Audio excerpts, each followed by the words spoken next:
2023ರ ಕರ್ನಾಟಕ ವಿಧಾನಸಭಾ ಚುನಾವಣೆಯಲ್ಲಿ ಅಚ್ಚರಿ ಮೂಡಿಸಿದ ಕ್ಷೇತ್ರಗಳಲ್ಲಿ ಗೌರಿಬಿದನೂರು ಕ್ಷೇತ್ರ ಕೂಡ ಒಂದು. ಎಲ್ಲೆಡೆ ರಾಷ್ಟ್ರೀಯ ಪಕ್ಷಗಳ ಘರ್ಜನೆ ಪ್ರಭಾವಗಳ ನಡುವೆ ಕೆಎಚ್ಪಿ ಅನ್ನೋ ಸ್ವತಂತ್ರ ಬಣ ಮೂಲಕ ರಾಜಕೀಯ ರಂಗಕ್ಕೆ ಇಳಿದು ಸ್ವತಂತ್ರವಾಗಿ ಪ್ರಭಾವಿ ಎದುರಾಳಿಗಳನ್ನು ಎದುರಿಸಿ ಸಮಾಜ ಸೇವೆ ಮೂಲಕ ಕ್ಷೇತ್ರದ ಜನರ ಮನಗೆದ್ದು 2023ರ ವಿಧಾನಸಭಾ ಚುನಾವಣೆಯಲ್ಲಿ ಬರೋಬ್ಬರಿ 83,837 ಮತಗಳನ್ನು ಪಡೆದಿದ್ದು 37,286 ಮತಗಳ ಅಂತರದಿಂದ ಗೌರಿಬಿದನೂರಿನಲ್ಲಿ ಐತಿಹಾಸಿಕ ಗೆಲುವನ್ನು ಸಾಧಿಸಿದ್ದಾರೆ. ಸ್ವತಂತ್ರ ಅಭ್ಯರ್ಥಿಯಾದರೂ ಕ್ಷೇತ್ರದ ಅಭಿವೃದ್ಧಿಗೆ ಬಲ್ಲ ಮಾಹಿತಿಗಳ ಪ್ರಕಾರ ಬರೋಬ್ಬರಿ 800 ಕೋಟಿಗಳಿಗಿಂತಲೂ ಅಧಿಕ ಅನುದಾನವನ್ನು ತಂದಿದ್ದಾರೆ.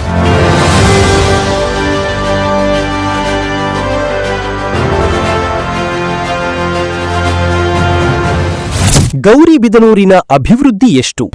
ಕಾಮಗಾರಿಗಳು ಎಷ್ಟು? ಕೊಟ್ಟ ಭರವಸೆಗಳೆಷ್ಟು? ಈಡೇರಿಸಿದ್ದೆಷ್ಟು? ಹೇಗಿದೆ ಶಾಸಕರ ಕಾರ್ಯವೈಖರಿ?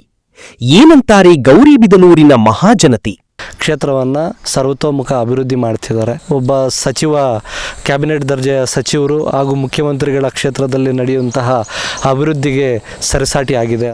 ಶಾಸಕ ಕೆಎಚ್ ಪುಟ್ಟಸ್ವಾಮಿಗೌಡರ ಕನಸುಗಳೇನು? ಅಸಲಿಗೆ ಗೌರಿಬಿದನೂರು ಅಭಿವೃದ್ಧಿನ?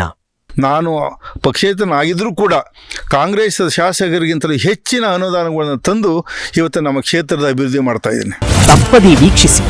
ಅತಿ ಶೀಘ್ರದಲ್ಲೇ ನಿಮ್ಮ ಮುಂದೆ ಕ್ಷೇತ್ರ ಲೆಕ್ಕಾಚಾರ ನಿಮ್ಮ ಸ್ವಾರಸ್ಯ ನ್ಯೂಸ್ನಲ್ಲಿ.